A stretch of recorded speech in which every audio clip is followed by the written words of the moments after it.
কিও ভাই? আরে শরীফ তুমি? ভাই আপনি এই জায়গায়? এটা তো আমার হোটেলই। তো তুমি গরিব বন্ধক রেখে খাবার খাইবা মানে? বুঝলাম না তো কিছু।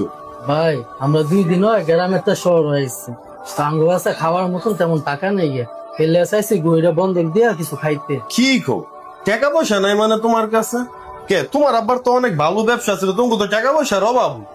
তো হঠাৎ তোমার এই অবস্থা যে গরিব বন্ধক রেখে তারপর ভাত খাইতে দিতেছে? কি হয়েছে ভাই? সব খুললা গো তো আমারে। ভাই আব্বাই মারা যাওয়ার পরে কিছু টাকা পয়সা ছিল আর কিছু জমি জমা বিক্রি কইরা এক বন্ধু লগে পার্টনারের ব্যবসা দিছি।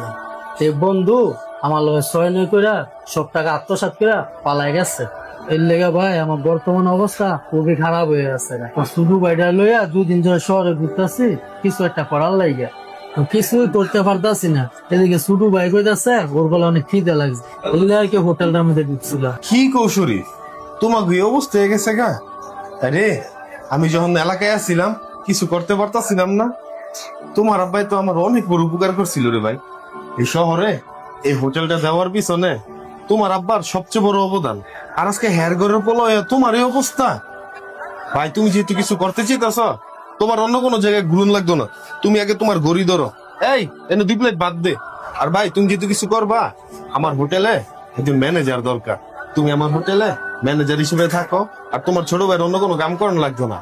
ওই আমাকে লোকে থেকে লেখাপড়া করবো না, মানুষের মতন মানুষই বলে। ভাই আপনি আমাকে এত বড় উপকার করতেছেন। ভাই রে, উপকার তো করছিল তোমার আব্বাই আমার। আর আমি তুমগুলি যা করতাছি, তোমার আব্বাই আমার যে উপকারটা করছিল এর প্রতিদান স্বরূপ তুমগুলি গিয়ে আমি সামান্য একটু জিনিস করতাছি।